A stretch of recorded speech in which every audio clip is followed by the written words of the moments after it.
Então,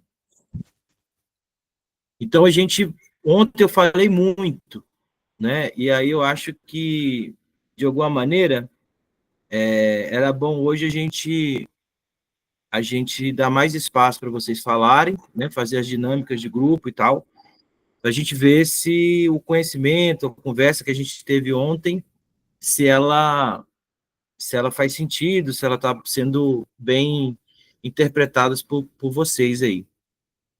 E eu vou fazer aqui só um pequeno reforço do que eu falei ontem, para vocês verem se tá de acordo, né? Vou falar um pouco sobre as classes sociais, porque com isso a gente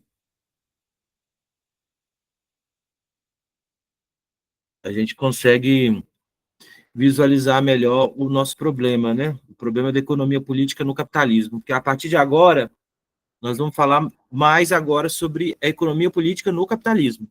Ontem a gente falou na economia política em geral, né? Hoje a gente vai ser mais concreto e trazer para a realidade nossa, né, atual. Então, a gente precisa conversar um pouco sobre como funcionam as classes sociais no capitalismo, né? Vamos abrir aqui a apresentação.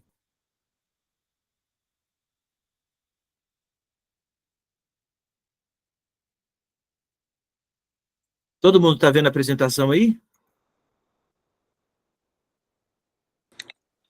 Sim. Sim. Beleza. Então, vamos lá.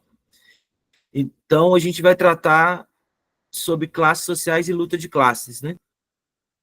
Vai ser uma apresentação mais curta, só para relembrar algumas coisas que a gente falou ontem e aquecer vocês para o trabalho, né?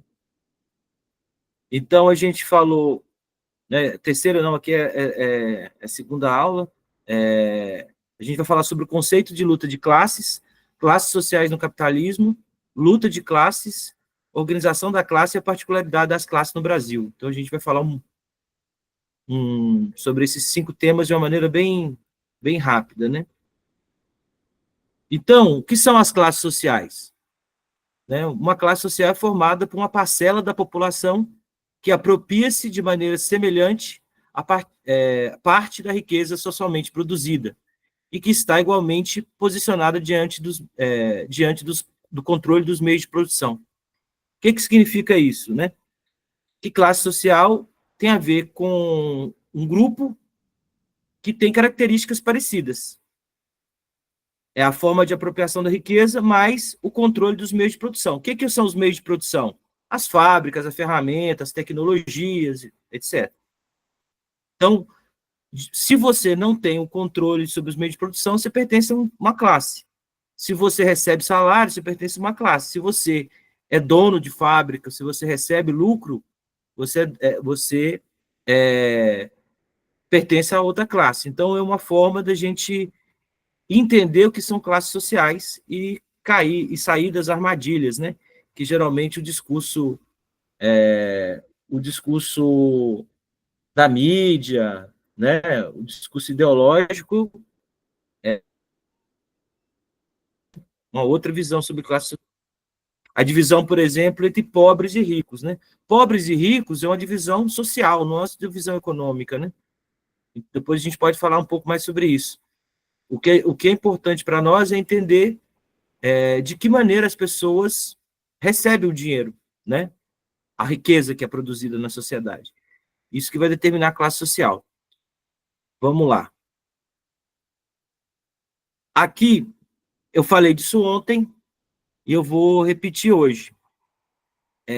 Nós temos essa pizza aqui, seria a riqueza, né, produzida na sociedade. A forma como a riqueza é produzida na sociedade. Então, cada fatia dessa pizza é uma parte, é uma parcela do que é produzido que vai parar na mão de alguém, tá certo? De uma determinada classe. Então, vocês podem acompanhar, por exemplo, aqui, essa mãozinha que está aqui com com uma casa em cima, na parte vermelha, é a renda da terra. Renda da terra é o quê, gente? Aluguel.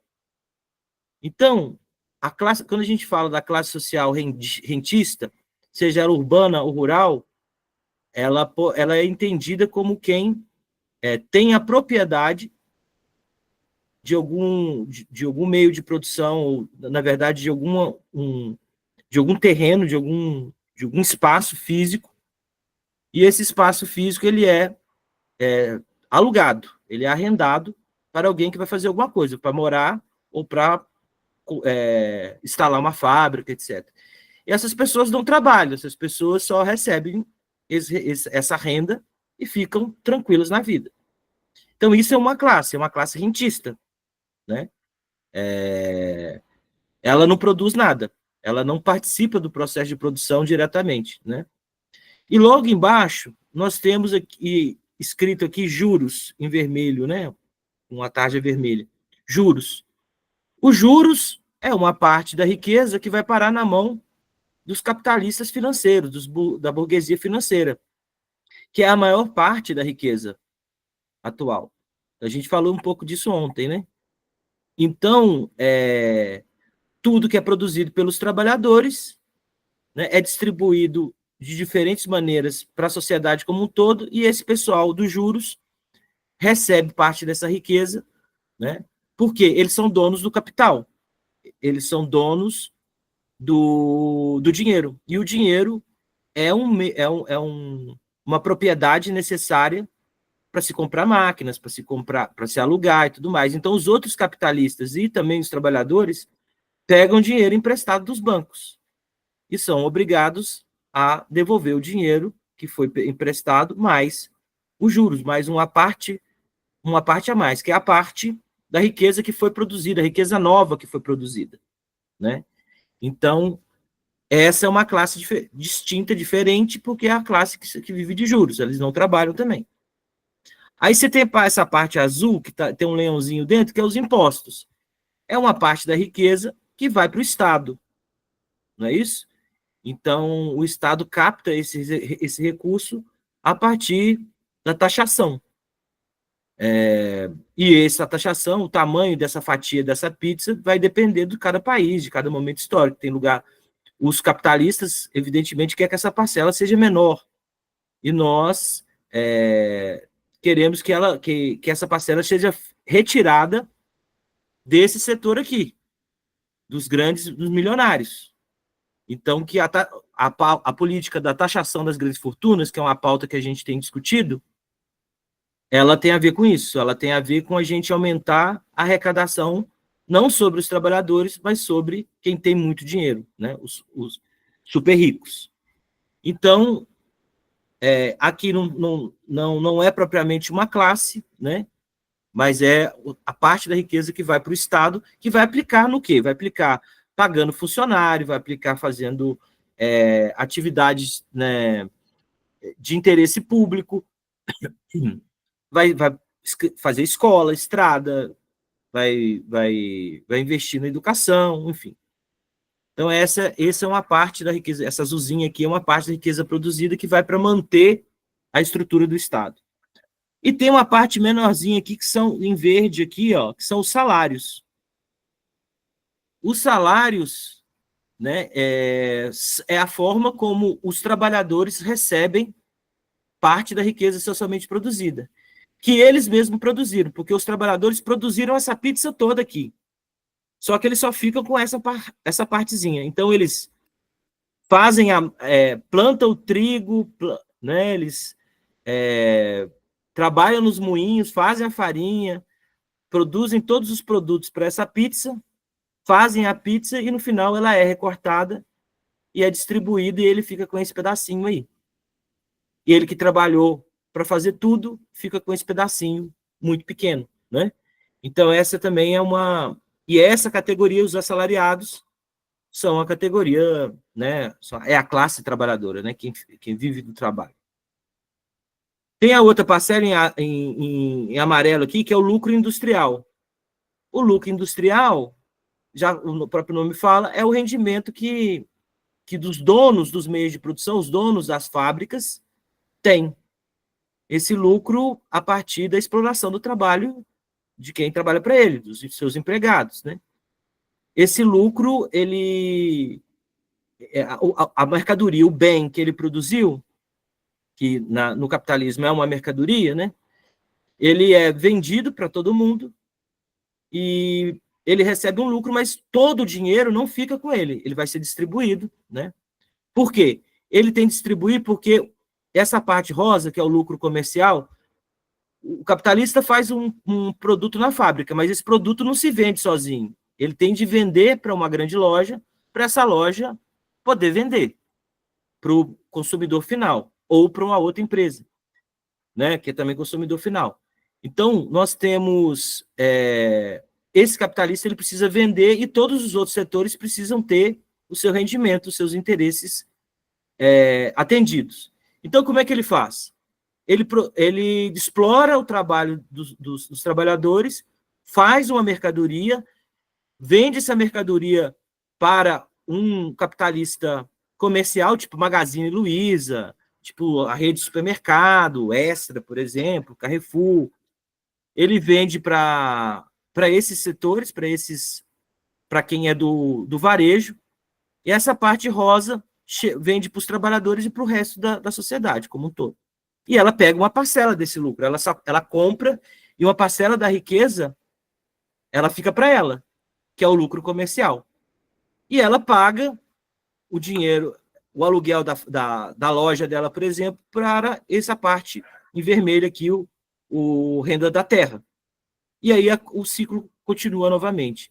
Então, todo o industrial, ele passa parte do dinheiro, se ele tem aluguel, para essa outra classe, os rentistas. Ele passa a parte do lucro dele para os bancos, se ele pegou um empréstimo para poder fazer a indústria dele crescer, né? Então o dinheiro fica circulando aqui, só que o destino final dele é recortado de maneira diferente, né? Então, quem tem mais recursos fica com a maior parte do dinheiro, claro que são os bancos, porque os juros é muito alto, né? Então, eles de fato controlam a distribuição da riqueza. Então, funciona assim, esse é o ciclo, vamos dizer assim, da distribuição de riqueza no capitalismo. Em outras sociedades, isso aqui é de maneira diferente, claro. Lá na China, por exemplo, vamos colocar um outro exemplo.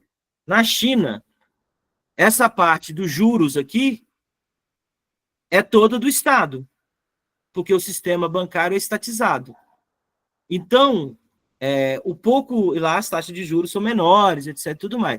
Mas o que existe de juros é controlado pelo Estado.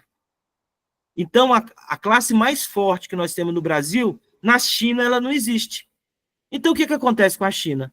Ela consegue crescer, ela consegue se desenvolver. Por quê? Ela vai emprestando dinheiro, inclusive para os capitalistas industriais privados, e orientando onde esse dinheiro vai ser usado. Ela está decidindo como produzir e como distribuir. O que produzir, como distribuir. Então, o Estado, lá na China, por ele ser o mais forte, ele ser o ator mais forte dessa pizza aqui, ele fala o seguinte: olha, eu quero produzir muito, então eu vou colocar o dinheiro que a sociedade produziu, que os trabalhadores produziu, vou pegar esse dinheiro que sobra e vou fazer um investimento na indústria. Eu vou fazer um investimento no comércio, por exemplo. Né? Então, você impede que os bancos fiquem com tudo, com dinheiro parado, especulando. Né? A taxa de investimento da China, por exemplo, é altíssima, 20%, né, de tudo que é produzido. Imagina se você pegar 20% do PIB, que é, né, tudo que é produzido no ano, e investir. É algo absurdo, grande demais. Então, por isso que eles conseguem se desenvolver tanto, produzir tanto, né? E vender para o mundo inteiro. Enquanto o Brasil não tem a mesma taxa de investimento. Hoje eu não sei exatamente quanto está a taxa de investimento no Brasil, mas com juros tão altos, não é muito provável que que esteja grande. Vou até fazer uma pesquisa aqui depois para vocês. Taxa de investimento no Brasil. Vamos ver a diferença. Taxa de investimento. Quer dizer, tudo que é produzido, quantos por cento vai para investir?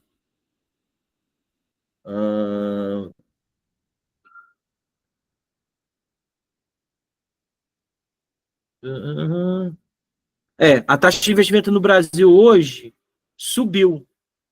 Ela até está um pouco maior. Está 17%. Vamos ver da China. Às vezes eu estou confundindo os números. Isso foi em 2014, né, gente? Olha só. A taxa de investimento na China em 2023, que é o número que eu tenho aqui, é de 41,1%. 41,1%. Ela é mais do que o dobro do que o país investe, o Brasil investe.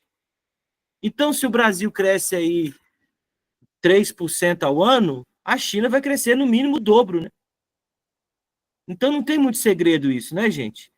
O crescimento tem a ver com investimento.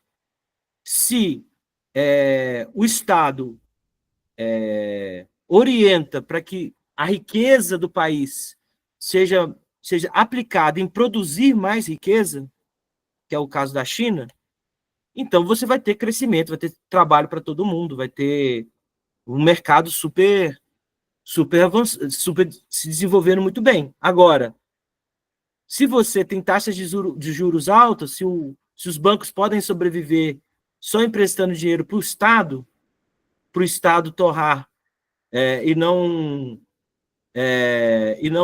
investir exatamente, torrar quando eu falo no sentido de ficar pegando esse dinheiro para conter a inflação, né, gente? Você tem a possibilidade de avançar muito mais, se não tem esse recurso dos juros altos, né? Porque, inclusive, se os juros são baixos, é preferível você emprestar para a indústria, porque ela vai te dar um retorno maior do que ficar com esse dinheiro parado. Com juros muito alto, o industrial não quer mais investir, então ele para de produzir ou diminui sua produção, pega o dinheiro que ele tem e especula também, vira rentista, né? Vira uma outra classe. Então, funciona um pouco nessa dinâmica, né? Essa distribuição da riqueza. E aí, a gente está falando... Então, a gente falou ali da forma como as pessoas, né? Diferentes grupos sociais recebem o dinheiro. E agora, nós vamos falar a outra parte da classe, né, outra categoria que define a classe, que é o controle dos meios de produção, ou seja, o controle daquilo que é preciso para produzir riqueza. No caso, fábrica, né, equipamentos, tecnologia. Então, o primeiro aqui que nós temos, né, é uma fábricazinha, os donos dos meios de produção, máquinas ou tecnologia, é a burguesia industrial. Então, nós temos a burguesia industrial distribuída em diferentes camadas. A grande burguesia industrial, que é quem? É o dono da Volkswagen, da Ford, da Bayer, né, das grandes empresas, das grandes indústrias. Tem a média burguesia industrial, que é dono de uma fábrica menor, e tem a pequena burguesia industrial, que é o dono de uma fabricazinha ali pequena, tem às vezes 10 funcionários, sei lá, faz janela, faz porta, uma carpintaria, algo desse tipo, né? Então, você tem, dentro da burguesia industrial, 3 camadas, né? Cada uma tem uma atividade parecida, mas, claro, controla um volume de meio de produção diferente, né? Por isso, a gente chama grande, média e pequena burguesia. Eles não são iguais. Sim, Cláudio. Os bancos na China são estatais, né? São estatais. Os grandes bancos, se não me engano, tem cooperativas também, menores e tal, mas a estrutura principal é o Banco do Povo da China, né? Ele é um banco estatal. Inclusive chama Banco do Povo, que coisa interessante, né? Pois bem, aqui no segundo desenho nós temos uma casinha, né? Uma lojinha com um mercadinho, com um carrinho de compra, que são os donos dos meios de distribuição. Estabelecimentos comerciais, são as lojas. Quem que é esse povo? Que classe que domina esse meio de, né, de distribuição? A burguesia comercial. É os donos dos mercados, né, das lojas, das redes de loja, postos de gasolina e por aí vai. Também existe a grande burguesia, aqui está errado, viu? É grande burguesia comercial, média burguesia comercial e pequena burguesia comercial. Pequena burguesia comercial é o dono ali de um mercadinho, né? Esse tipo de pessoa, de atividade. E o grande é o dono da Magazine Luiza, dono do Carrefour, né? É o dono da van lá, o velho da van, né? É burguesia comercial, né? Não produz nada também, só vendem. E aqui nós temos um outro desenho, que é um dinheirinho, um cifrão, 1%. Então, que nós temos os donos dos meios de produção, capital, dinheiro, que é a burguesia financeira, são os banqueiros. E aqui no Brasil, a gente só tem grandes bancos, né? Na real, existem pouquíssimos bancos pequenos, nem, né, tem cooperativas também, mas, na verdade, aí depois o Mané, quem é do setor bancário, pode falar quantos bancos que tem, quantos bancos que realmente são importantes, né? Que tem bancos do varejo e tem bancos de investimento. Então tem, mas os grandes bancos a gente já sabe, pode contar tirando os bancos públicos, Caixa Econômica, Banco do Brasil, Banco do Nordeste,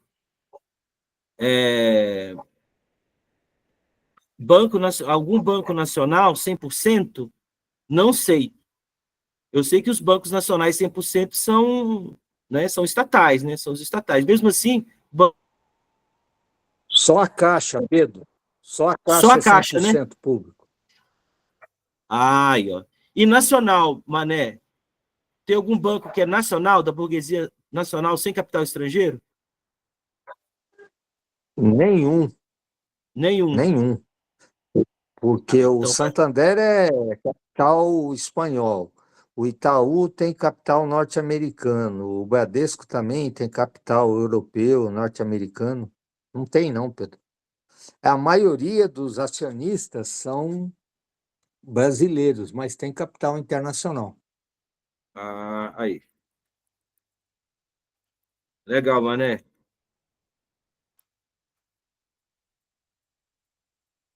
Aqui, gente, tudo que for de banco, você pode perguntar para o Mané, que ele é o cara que entende. Não, mas tem mais gente aqui, não é só eu, não. Tem o Marcos, Ah, desculpa, tem vários aqui. tem mais bancário aí. É.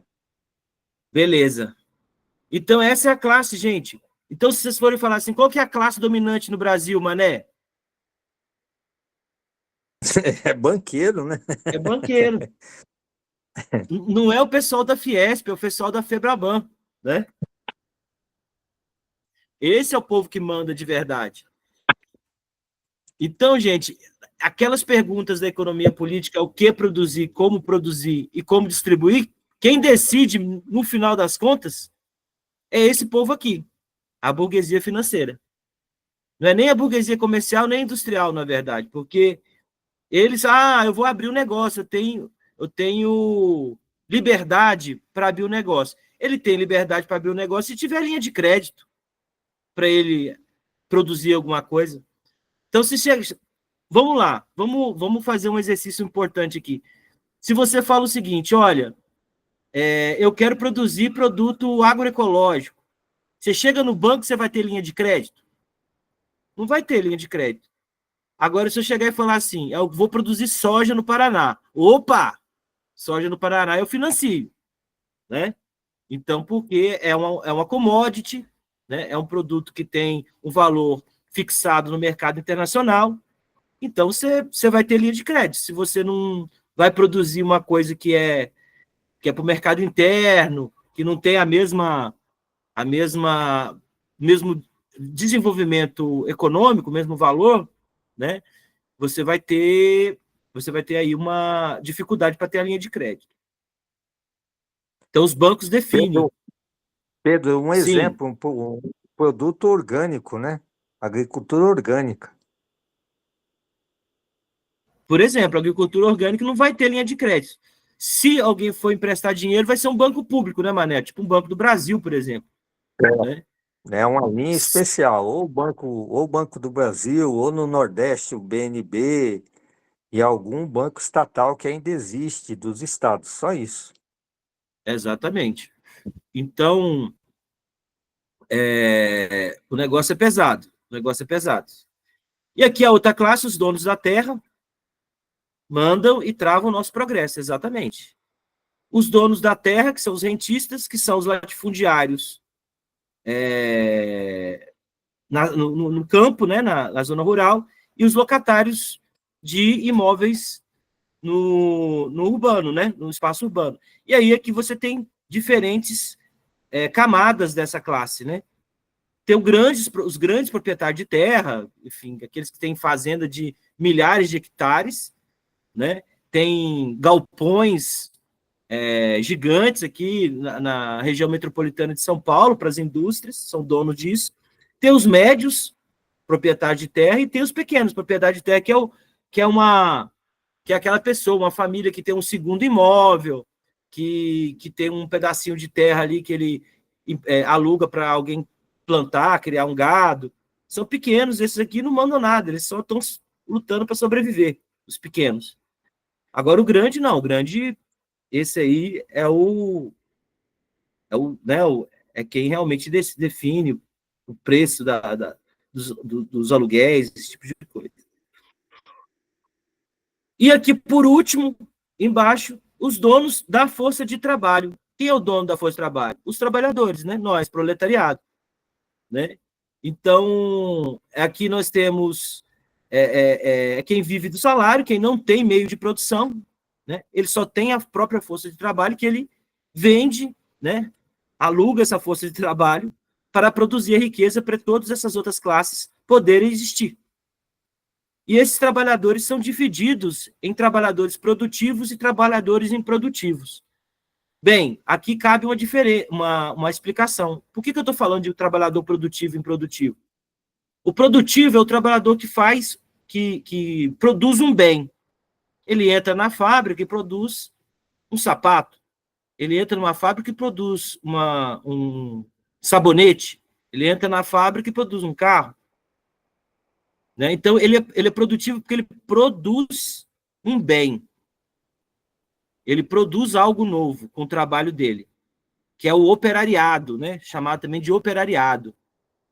Porque ele opera e cria, né, um valor novo, né? A partir ali da sua força, da sua técnica. E tem os trabalhadores improdutivos. Ser trabalhador improdutivo é algo pejorativo, é algo ruim? Não. Ele só é improdutivo porque ele não participa diretamente da produção. Ele participa da realização da mercadoria, da produção do bem. Por exemplo, é o vendedor do sapato, é o vendedor do carro, é o vendedor do sabonete. Ele não está produzindo um produto, ele está vendendo o produto, mas ele é extremamente importante.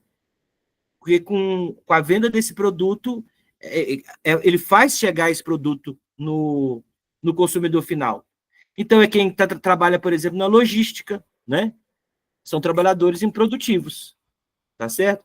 A maior parte dos trabalhadores por plataforma são trabalhadores improdutivos, eles não estão criando nada novo, eles só estão prestando um serviço, né? Para poder fazer com que as coisas sejam vendidas, as mercadorias produzidas sejam vendidas.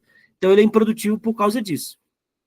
Você tem também os setores, né, os trabalhadores do setor administrativo, que também são trabalhadores improdutivos, a grande parte, né, deles.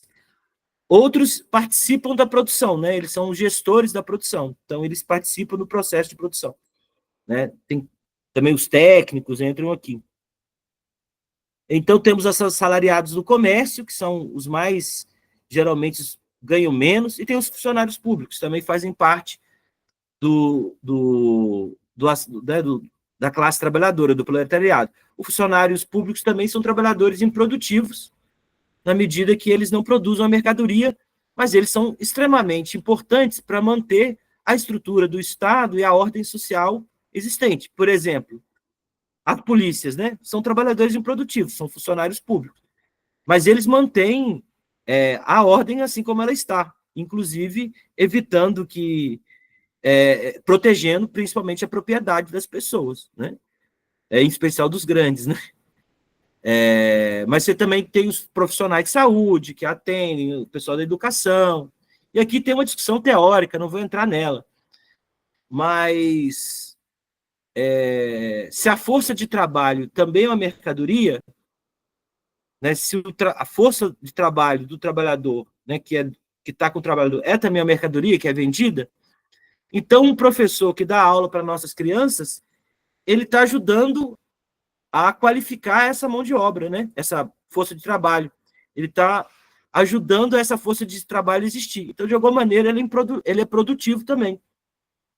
Só que é uma mão de obra, uma força de trabalho que vai ser consumida no futuro pelos capitalistas, né?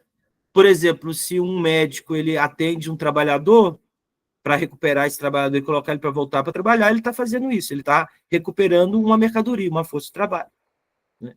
É triste assim, mas essa é a realidade, né?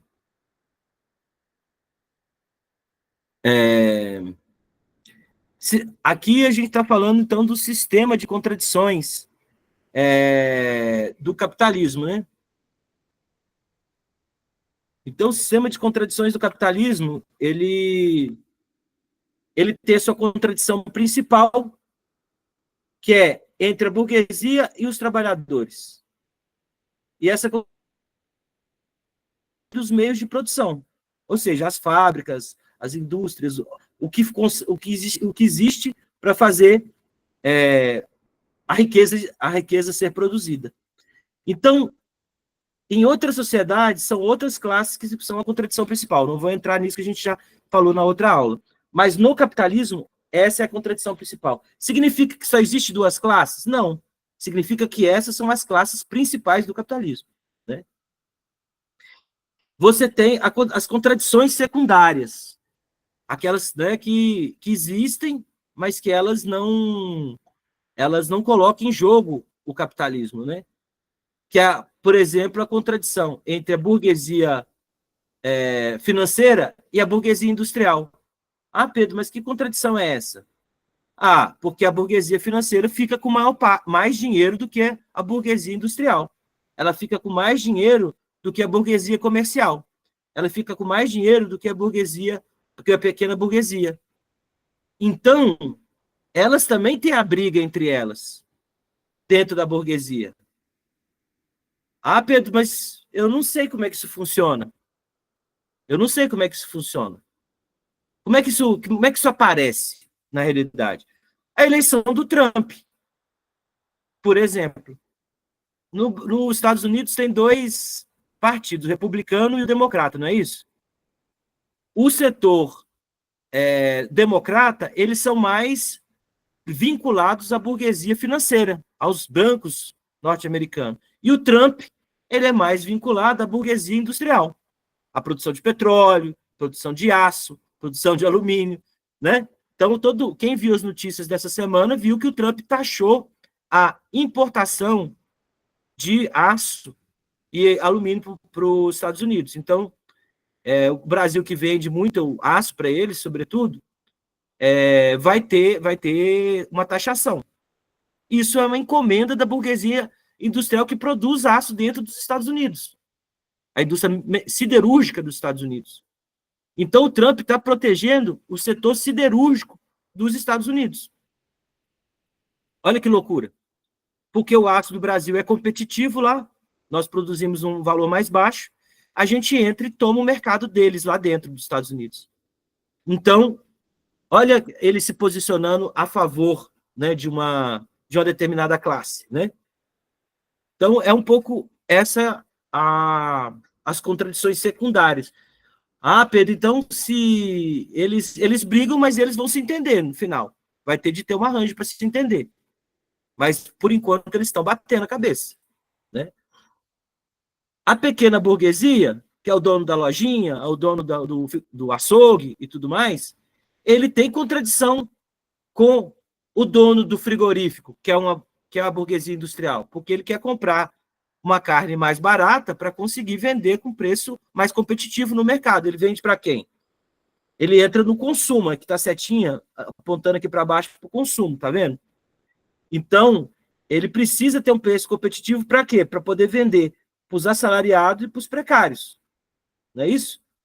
Se o valor da carne é muito alto, você quebra o açougue. Então, ele tem uma contradição ali com a burguesia industrial, com o dono do frigorífico, por exemplo. Então, a contradição da burguesia, principalmente a pequena burguesia e a burguesia comercial, tem a ver com isso. E passa pelo consumo. Tá vendo essas setinhas? Passa pelo consumo e chega também no que nas diferenças que existem entre a pequena burguesia e o trabalhador assalariado. Por quê? Porque a pequena burguesia quer vender também o seu produto caro para o assalariado. Ela quer pegar um pedaço da riqueza que é produzida pelos trabalhadores. E ela consegue isso se ela conseguir vender com preço, comprar da burguesia, grande burguesia industrial, algo mais barato e vender mais caro para os de baixo. Né? Você também tem aqui, então a burguesia financeira, ela também passa pelo financiamento, ela passa pelo consumo, então essas setinhas mostram onde estão as tensões, né? Você tem os camponeses, quem é dono da terra e que trabalha nela, então aqui também ele tem uma tensão com os proprietários de terra, os grandes proprietários de terra, que passa pelo controle da terra, boa parte dos camponeses perderam a sua terra, né? Ou tem de alugar a terra, ou tem de abandonar a atividade agrícola para ir para a cidade. E é a luta entre os pequenos e os grandes no meio rural, né? Pelo controle de um meio de produção estratégico, nesse caso, que é a terra. Né? Tem também a contradição entre os camponeses, né? e a burguesia financeira, porque você pega um crédito para plantar, e às vezes você não consegue pagar, com juros muito altos, às vezes não compensa nem produzir aquilo, né? Então, essas setas aqui, se você for estudar, você vai entender como existem as tensões dentro do capitalismo. Essas setas, por exemplo, em amarelo, tem a ver com o salário. A burguesia financeira não quer pagar um bom salário para o mané, que é bancário. Nem a burguesia industrial quer pagar um bom salário para os trabalhadores lá da indústria química daqui. A burguesia comercial também não quer pagar um bom salário para os trabalhadores. E nisso elas unificam todo. E a pequena burguesia também. Aí a jornada 6x1, aí, por exemplo. Né? Eles querem mais tempo de trabalho, menos salário. Né? Então, vocês vão ver que aqui todas essas setas fazem sentido e são um conjunto de contradições, de tensões. Gente, a situação dessas setas e a situação da força de cada uma dessas classes é o que a gente chama de luta de classe. É essa briga aqui, entre cada parte dela. Só que a briga principal é essa briga em vermelho. É a burguesia e os trabalhadores. Que é quem produz os meios de produção, os bens, e quem controla os meios de produção. Né? Por isso que uma sociedade socialista, os meios de produção estratégicos são estatizados, né? Para que a burguesia não consiga controlar toda essa estrutura, esses sistemas de contradição aqui. Por isso que onde fizeram revolução, por exemplo, fizeram reforma agrária, para tirar do poder, por exemplo, dos donos da terra. E por aí vai. Tá certo, gente? Até aqui deu para entender? Sim ou não? Deu. Deu. Boa. Pois bem, isso aqui é o geral do capitalismo. Só que o capitalismo ele não é igual em todo lugar. Ele tem diferenças. Então, uma coisa é ser capitalista na Alemanha, outra coisa é ser capitalista na África do Sul, outra coisa é ser capitalista na Índia, e outra coisa é ser capitalista nos Estados Unidos, no Brasil. Por quê? Porque tem a história, né? O nosso passado. Então, aqui, ó, particularidades da luta de classe no Brasil. Nosso passado colonial. o fato de nós sermos uma colônia, fomos uma colônia por boa parte da nossa existência, determina as classes sociais no Brasil. Boa parte da classe proletária, os trabalhadores no Brasil, por exemplo, são negros, né? Ou são negros miscigenados com indígena, com imigrantes. Mas, enfim, o nosso passado determina uma forma, um jeito de ser da classe, né? A outra questão é o imperialismo. Nós somos um país subjugado, né? Então, isso condiciona a luta de classe. Então, uma coisa é ter luta de classe nos Estados Unidos, outra coisa no Brasil. A luta de classe nos Estados Unidos ela tem uma determinada configuração que no Brasil é diferente. Porque, no final das contas, se o poder político vier no Brasil, vier tender para a classe trabalhadora, os Estados Unidos vai agir. E como agiu, né, gente? Como tenta, por exemplo, derrubar o governo lá na Venezuela, como ameaça os governos de outros países, né? Então, ele condiciona a luta de classe, ele coloca mais um problema na luta de classe. Então, em vez de a gente lutar, Dilma, Pedro. derrubou a presidenta Dilma, deu o golpe de 64. Ele deu o golpe de 64 por quê? Porque o João Goulart falou que ia fazer reforma agrária, não era isso? Ia distribuir as terras, ia nacionalizar empresas. Então, o imperialismo ele age, ele não está parado, né? Ele vai intervir. Lá na Síria, o Bashar al-Assad falou assim: olha, nós não vamos permitir que ser um posto, né, de exploração de petróleo por parte dos Estados Unidos. Ou na Líbia, com o Gaddafi, o imperialismo vai lá e derruba, mata o sujeito, mata aquele líder, né? Ou prende, né? Então, a Lava Jato é isso, né, gente? O que estava sendo discutido antes da Lava Jato? O pré-sal no Brasil, né?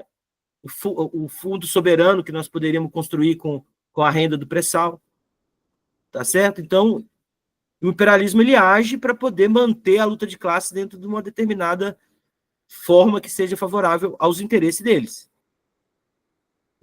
A nossa burguesia é associada ao capital internacional. Então, uma parte da nossa burguesia, ela não pensa no Brasil, ela pensa nos seus próprios interesses, e ela aceita ser uma sócia menor do capital internacional. Então, fazem negócios, né, com capital internacional e sobrevive desse negócio. Por exemplo, no Brasil, o agronegócio ele é completamente vinculado ao ao capital internacional, né, porque ele vende produtos para fora. Então, não interessa para ele aqui um tipo de agenda econômica que tenha, por exemplo, a produção de produtos para o mercado interno de maneira mais forte, né? Porque ele vai vender em real, ele não quer vender em real, ele quer vender em dólar. E eles estão felizes porque o dólar está alto, né? Porque aí eles vendem um produto muito mais caro. Olha o preço do café, por exemplo, né? Agora. Tá escasso, não é o preço em real, é o preço em dólar que está fazendo o café ficar tão caro. Porque eu falei assim, se vocês não pagarem R$30 no café, a gente vai vender ele para fora. Aí você prefere o quê? Ficar sem tomar café? Ou pagar R$30? É escolha. Né? Que escolha ridícula, né? Mas é essa. Arroz, soja, mesma carne, mesma coisa. Ó, se vocês não pagarem caro aqui, eu vendo para fora, porque eu posso vender em dólar. Dólar vale bastante aqui, né? Outra característica, dependência tecnológica. Nós não controlamos a tecnologia, gente. Nós não investimos em tecnologia. Então, o que acontece? A gente fica atrasado e a gente não consegue aproveitar as oportunidades, né, de uma evolução, né, nas técnicas produtivas, de produzir mais, melhor, com menos insumos, esse tipo de coisa que a tecnologia proporciona. Então, isso é uma característica da luta de classe no Brasil. Nossos empregos são empregos de baixa remuneração. É o que a gente fala de empregos de baixa qualidade, porque são empregos que pagam pouco. Enquanto, por exemplo, se você vai na Europa, nos países mais desenvolvidos, os empregos são de alta tecnologia. É gente que está programando, fazendo inteligência artificial, fazendo um punhado de coisa, né? Nessa área tecnológica. Então, isso também é uma particularidade. E, por último, aqui, a concentração de terras, né? Que, se não me engano, é a segunda maior concentração de terra do Brasil, do mundo. Só perde para o Paraguai, se não me engano, que é mais concentrado aqui no Brasil. Então, os grandes latifundiários, né? Controlam a maior parte das terras agricultáveis no Brasil. Então, isso é também uma característica que vai criar, por exemplo, um setor camponês sem terra muito, muito grande, né? Gente, então, acabei falando aqui quase 50 minutos, mas era necessário para a gente dar uma esquentada aqui no nosso trabalho. Alguma dúvida até aqui, gente?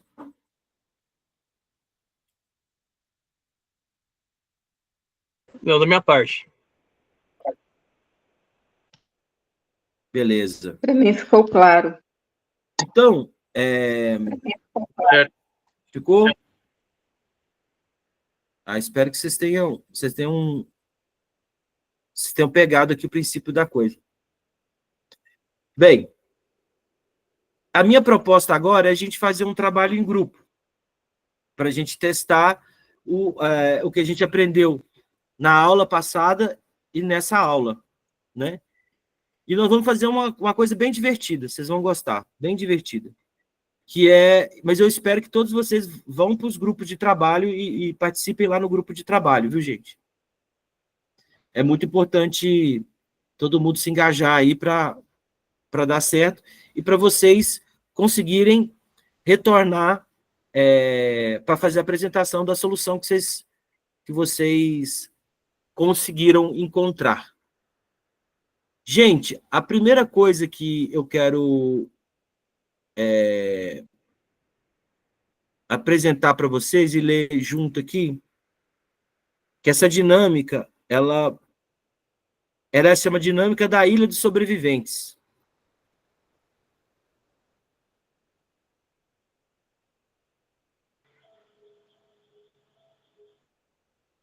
Cada grupo vai ser um grupo, né, que foi parar numa ilha depois de um naufrágio. E aí, essa ilha é um território. E vocês precisam sobreviver, tomar decisões ali. E eu quero saber como vocês pensam as decisões a partir do problema que eu entrego para vocês. Isso é economia. É você pensar que decisões tomar com os recursos que você tem disponível, com as pessoas que você tem disponível, como você pode criar soluções para esse problema. E o problema central é a vida, né, da gente. Então, esse é o sentido dessa dinâmica que eu vou conversar com vocês. A primeira coisa que eu vou fazer aqui é compartilhar, porque vocês têm de ter acesso a esse texto aqui para vocês conseguirem fazer a dinâmica, tá bom? Eu vou colocar aqui no chat o link desse texto, mas eu vou ler ele com vocês aqui, tá?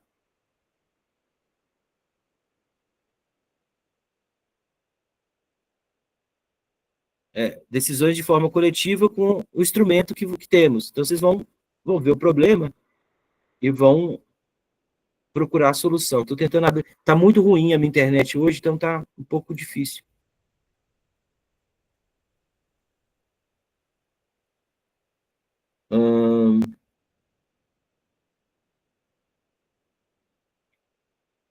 Gente, apareceu no chat aí um link? Compartilhar a dinâmica de grupo? No meu, não. Apareceu aí, me responda. Então vai estar chegando.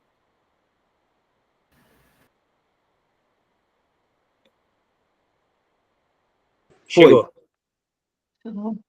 Chegou? vocês vão ter de abrir esse link aí. Eu sugiro que vocês abram já agora, para não ficar sem o texto, tá bom? Então, quem puder já abre aí esse link para vocês conseguirem ter esse texto para trabalhar. E eu vou ler ele junto com vocês agora.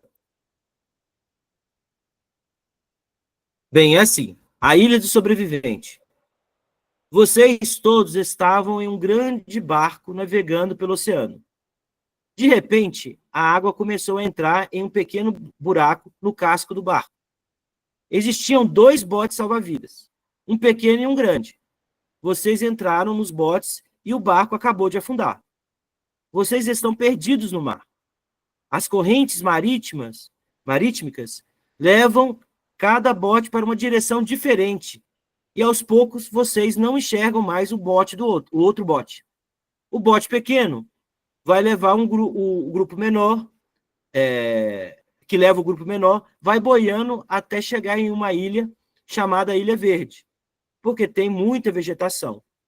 O bote grande, que tem o dobro de pessoas, vai parar numa outra ilha, bem distante, chamada Ilha Cinza, porque tem muitas pedras e pouca vegetação.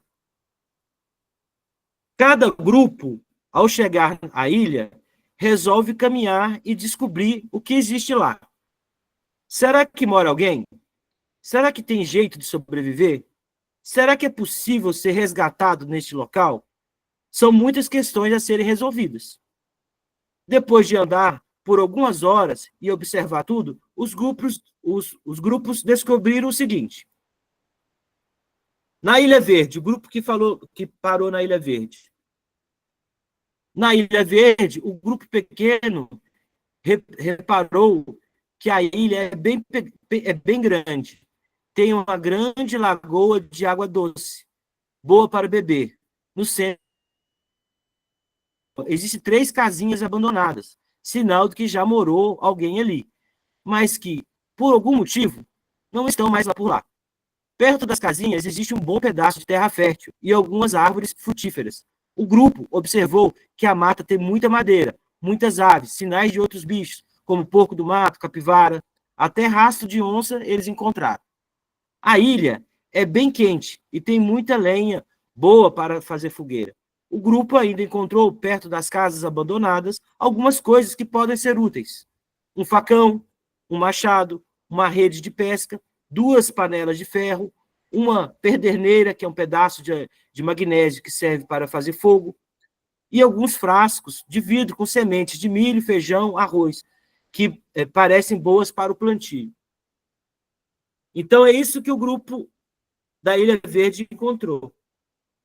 O grupo da Ilha Cinza chegou e viu o seguinte: na Ilha Cinza, o grupo grande procurou, porém achou pouca coisa. A ilha é bem pequena e sem vestígio de pessoas morando por lá. O terreno da ilha é composto por areia, pedras e coqueiros. Nada mais. Não dá para plantar nada. Não encontraram água doce. Os bichos são poucos. Viram alguns caranguejos e animais marinhos nas praias. E é possível notar que existem grandes quantidades de peixes em volta da ilha. Andando pela areia, eles encontraram algumas coisas que foram trazidas pelas marés. São elas: pedaços de linha de pesca com 3 anzóis, algumas garrafas plásticas, uma faca e um pedaço de lona velha. Então, essa é a situação. Esses são os recursos que o território, o ambiente, entregou para cada grupo, né, gente? Agora, o que vocês vão ter de fazer? Cada grupo deverá se reunir e responder as seguintes questões para conseguir sobreviver na ilha. Quais são as necessidades básicas que o grupo tem de resolver? Essa é a pergunta 1. Vocês têm de listar isso, hein? Então, vocês vão discutir como é que vocês vão fazer, vão discutir quais são as suas necessidades e vocês vão responder essa pergunta. Vão anotar para vocês apresentarem. Segunda coisa, o que vão fazer para conseguir o que necessitam, né? Como vocês vão produzir essas coisas, né? O que vão fazer para conseguir o que necessitam? Pergunta 3. Como vão fazer essas coisas? Indique materiais, forma de organizar o trabalho, etc. Haverá uma distribuição de tarefas? ou todos farão de tudo? Então, vocês vão ter de pensar como é que vocês vão organizar essa pequena sociedade para conseguir resolver o problema que vocês têm, que vocês estão isolados numa ilha. Né? A quarta pergunta: como serão distribuídas as coisas que vocês fizerem? Indique de que modo as pessoas vão adquirir as coisas que são produzidas pelo grupo. Tá vendo que são tá aqui as 3 perguntas que a gente discutiu? Vocês perceberam? Vocês vão agora fazer um exercício de economia política com essa situação.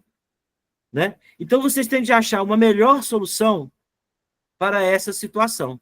E aqui a gente vai ver como cada grupo se desenvolve, enfim, consegue dar um sentido, né, para a situação que vocês se encontram. Beleza, gente? Deu para pegar aqui a ideia do exercício? Alguma pergunta? Vamos, então, para a nossa divisão dos grupos? Nós vamos fazer 2 grupos.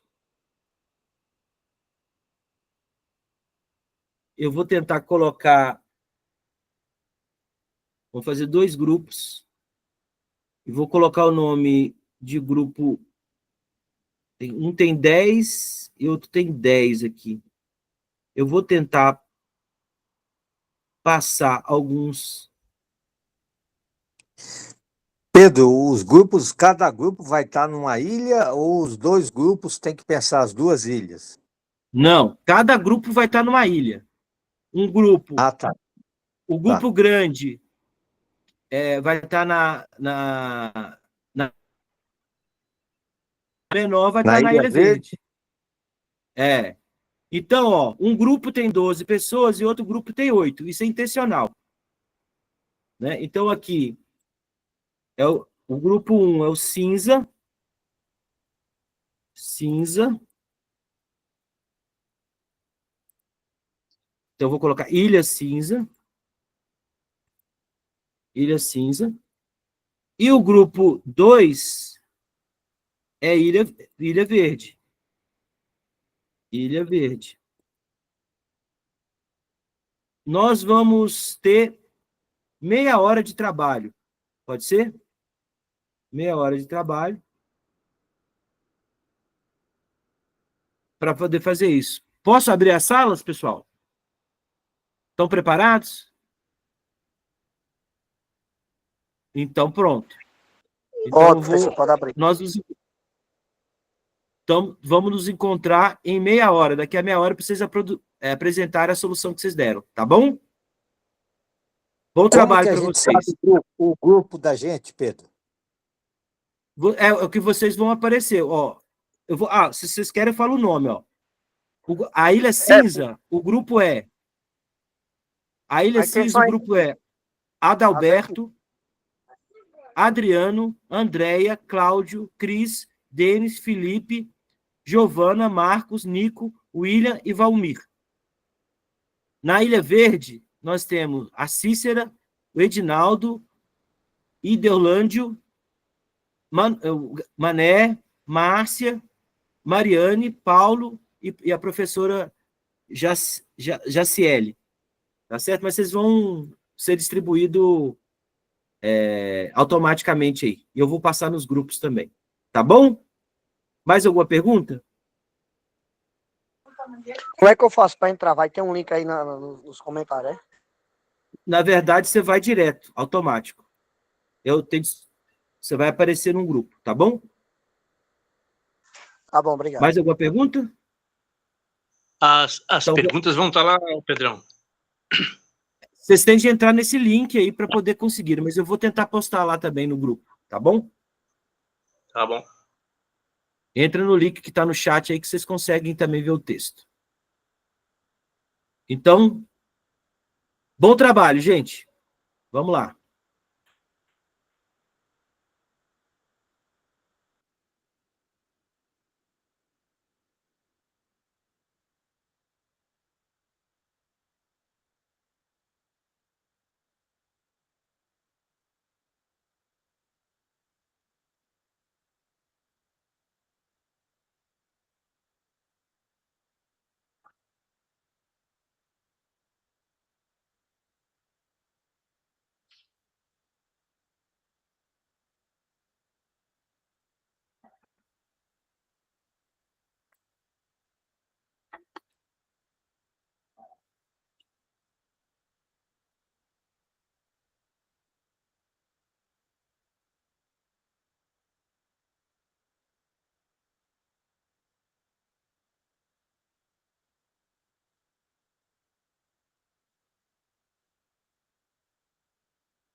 Estamos aqui, estamos aqui, estamos aqui.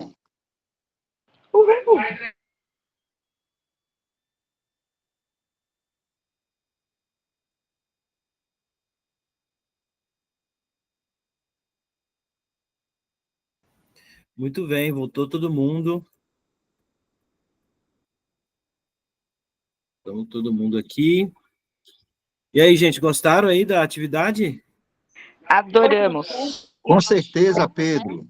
Disseram que é Muito bem. Sobrevivemos na Ilha Verde, na cinza. É mesmo? Então, vamos ver como é que ficou. Vamos fazer as apresentações, então? A gente tem 12 minutos. Ó, cada, então, grupo tem 5 minutos aí para fazer a apresentação, pode ser? Sim. Então, vamos lá. O grupo cinza. Bora Da lá, Ilha nós caímos. Cinza. Sou a Cris, do grupo Cinza, da Ilha Cinza. Na pergunta 1, água potável, a gente vai precisar de água potável, de alimentação, de abrigo, de saneamento básico, primeiros socorros, tudo no improviso, né? Mas e saúde mental, não podemos esquecer disso nunca. Os nossos recursos lá, né? A gente usa a linha, tem linha de pesca, dá para pescar, né? Armazenar água nas garrafas plásticas, tem água. Armazenar água da chuva, no caso, né? E também tem cocos, então dá para pegar a água do coco, dá para comer o coco também, né? E usar os pedaços do coco como ferramentas, tem algumas ferramentas lá também. Vai ter que ter uma área onde área tipo usada como sanitária, a gente tem que fazer esse tipo de organização, né?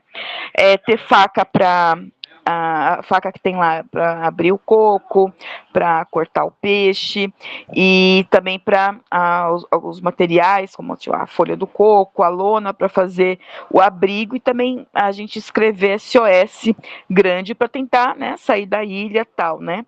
A pedra dá para quebrar o coco, captar água da chuva, já falei, as garrafas para armazenar essa água, fibra do coco seco, fazer um abrigo, uma lona e tentar fazer o bote.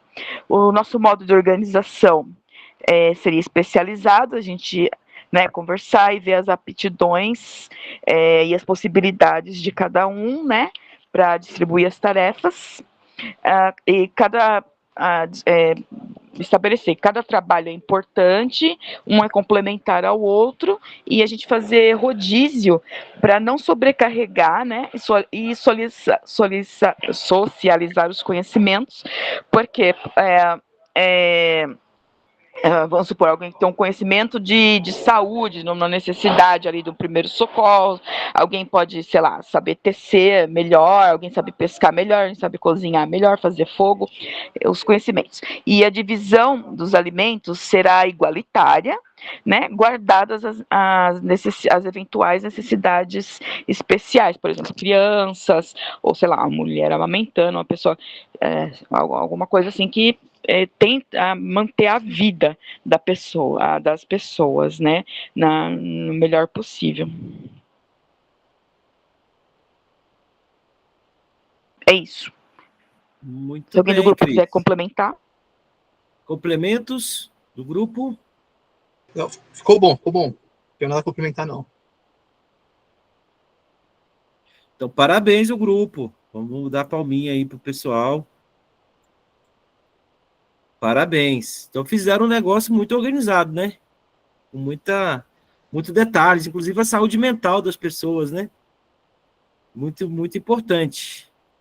Vamos agora ver o Grupo Verde. O que o Grupo da Ilha Verde resolveu? Oi, gente. Prazer, boa noite. Meu nome é Mariane. Eu vou falar em nome, né, do grupo. A gente separou, tipo, a gente vem numa ilha que tem quase tudo, né? Então, a gente, em primeiro momento, para a primeira pergunta, que são os recursos, em primeiro momento, a gente entendeu que é a água, a moradia, a alimentação, o fogo e a convivência. E depois, com a continuidade, vai ter um segundo momento, que a gente vai ver mais necessidades que vão aparecer básicas, que é um plantio, um novo barco para sair dessa ilha e, de novo, quais seriam os conflitos que vão aparecer. E, seguindo isso, a gente pensou como a gente vai ir atrás das necessidades, que em primeiro momento vai ser dividido, somos 7, então a gente vai se dividir em 2, para cada necessidade de primeiro momento, que seria 2 pessoas indo atrás de abrigo, 2 de água, 2 de alimento e 1 pessoa para fazer o fogo. E já que a gente está numa ilha que tem quase todos os recursos estão para gente, estão estabelecidos, a gente não precisa fazer nenhuma ferramenta nem nada, então os recursos a gente ia extrair da própria ilha, que seria água doce, habitação, já tem umas casas, então as pessoas, não seria uma tarefa que ficaria muito pesada se fosse dividindo em duplas. Então, a habitação já tem, os animais já está presente, existem ferramentas, que é o facão, o machado, rede de pesca e outras coisas. Então, esses seriam os ferramentas que a gente ia de utilizar da própria ilha, então a gente não ia fazer quase nada. E cada pessoa ia ficar responsável por uma função, que nem eu falei.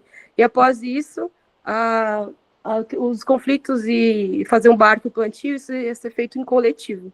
Então, depois a gente conseguia os recursos primários, a gente ia atrás da segunda etapa, que é desse recurso coletivamente, então não ia ser mais dividido. E acho que eu respondi todos. E seria dividido, tudo que seria feito pelo coletivo, né, mesmo assim em divisão, tudo que foi, acho que eu entendi do debate, depois alguém complementa, que seria dividido coletivamente. Então, essa seria a nossa distribuição, que é a sobrevivência de todos, né, para a gente tentar sair depois dessa ilha. Muito bem, algum complemento? Não, acho que seria mais ou menos isso mesmo.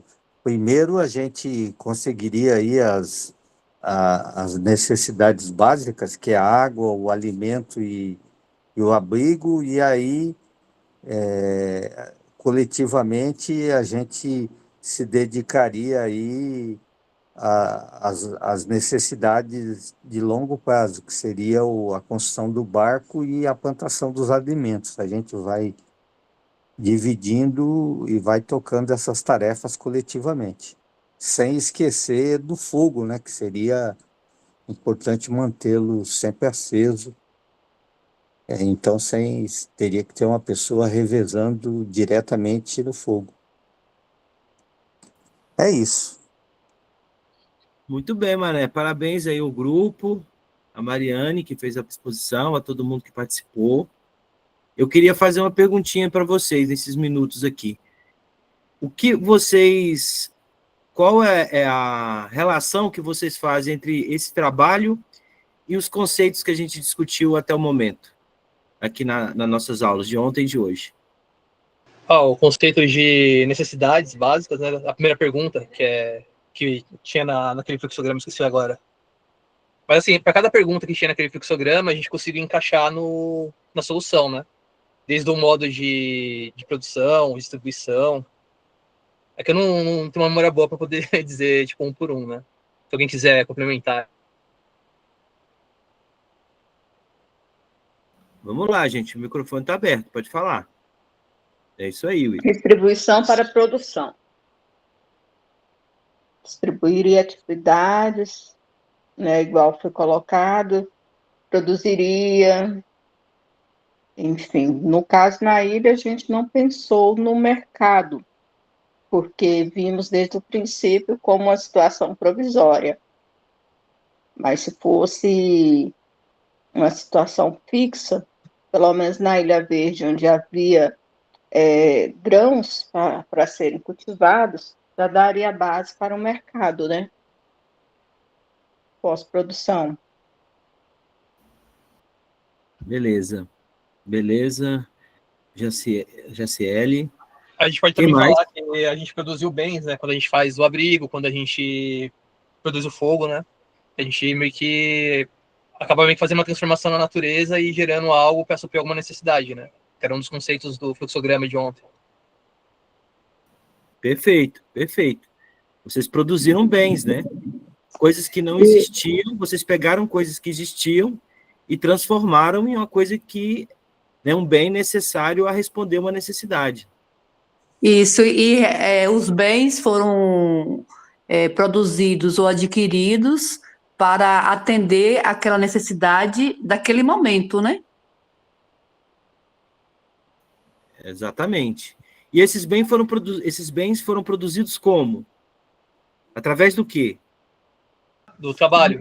Do trabalho. Do Que também teve trabalho. uma divisão para fazer isso, né? Tipo, se era especializada, se era, não sei, aquela mais primitiva, que era as mulheres ficam perto da tribo, alguma coisa assim. Exatamente. Então, vocês organizaram uma forma de trabalhar, né?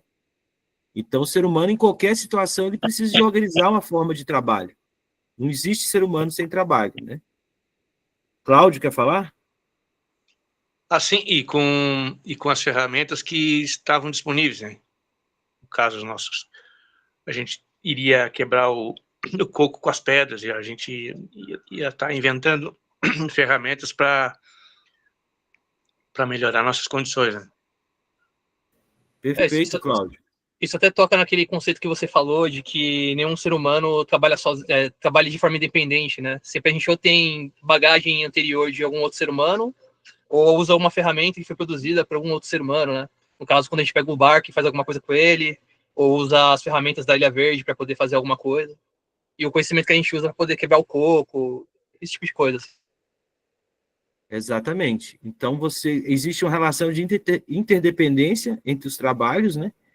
E mesmo se fosse uma pessoa isolada, ele teria de usar o conhecimento de outras pessoas que ele acumulou para poder fazer. Então, nós somos uma espécie que precisa dos outros. Não tem esse negócio liberal do individualismo, né? Mesmo que você esteja sozinho do ponto de vista físico, o seu cérebro, o seu conhecimento, ele foi adquirido socialmente, né? Então, a sua capacidade de pensar em soluções, ela é produto do conhecimento da humanidade, né? Não de uma pessoa só. Então, isso é importante. A outra coisa que eu queria destacar, vocês discutiram a forma, o que produzir, como distribuir, não discutiram? Política. Sim, Política. sim. Política. Vocês fizeram política, discutindo uma necessidade.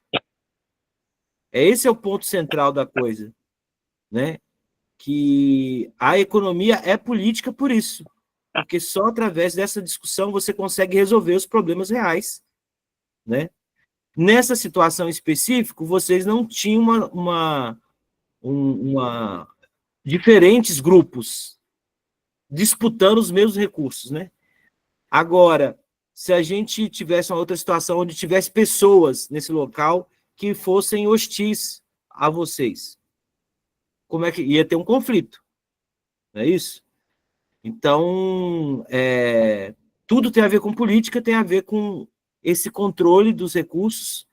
E vocês também devem ter notado que, além da política, o território manda muito, né? Um território com mais recursos, ele possibilita mais coisas do que um território sem recursos. Então, uma nação, por exemplo, que é pobre em recursos, ela vai ter mais dificuldades, ela vai ter um outro tipo na verdade, de solução para os problemas, né? Aquele caso... Pode falar. Aquele caso que você tinha falado, né? Por exemplo, quando você expôs que o Brasil ele tem um tipo de capitalismo muito próprio dele, que aí se citou a colonização e todos os processos que vieram depois. É mais ou menos isso, né? Exatamente. Tem uma história, tem um território, tem recursos, né? Esses recursos, eles são disputados, né, também por outros países, né? Então, é importante saber que o território é um elemento fundamental. O território é a interação entre os seres humanos e a forma como o ser humano transforma aquele espaço, né, em território. Né? Ele transforma aquele espaço a partir, né, da dinâmica das suas necessidades, do trabalho, enfim, disso tudo. Então, são opções políticas condicionadas aos recursos, ao território. Então, uma nação, por exemplo, que é como o Japão, vocês vão notar que a cultura deles é uma cultura de ilha. Eles comem muito frutos do mar e comem pouca carne de gado, por exemplo, né? Então, o território condiciona eles vão ter de ter uma marinha para se desenvolver, não é isso? Já um país como o Brasil, que é muito extenso, os Estados Unidos, que é muito extenso, a Rússia, que é muito extensa, tem outras soluções para os seus problemas, né? Outras formas de viabilizar os seus problemas. Um país que tem um deserto muito grande, por exemplo, tem outras formas tem demandas específicas e uma forma de se organizar nesse território, né? Então, isso é fundamental para a gente compreender as decisões políticas que são tomadas pelos países, né? Deu para perceber um pouco isso, gente? Também? Ou não? Perfeitamente, camarada. Então é isso. Eu acho que se vocês pegaram esses conceitos, vocês entenderam o que a gente tratou até o momento, né? Então, gente, vamos ficando por aqui. A gente passou um pouquinho do tempo, 4 minutos, 5 minutos, mas queria parabenizar vocês pelo trabalho em grupo. Espero que vocês tenham gostado de verdade da dinâmica. Eu acho que ela traz bastante discussões. E a gente vai tentar agora em cada aula. Obrigado, Cris. Tentar fazer mais dinâmicas para vocês colocarem meio que a discussão um pouco mais perto do chão, para vocês entenderem que a economia ela tá nas nossas decisões no dia a dia, né? Na disputa da sociedade. Beleza, gente? Então, boa noite a todas e a todos. Para todo mundo. Bom descanso para nós. Até amanhã. Noite, Espero vocês, hein, gente? Obrigado. Amanhã Boa vai ser. noite. Vai, Valeu, Corinthians. pessoal. Boa noite, hein? Bom descanso aí. Boa noite, meu povo. Boa noite, pessoal. Boa noite.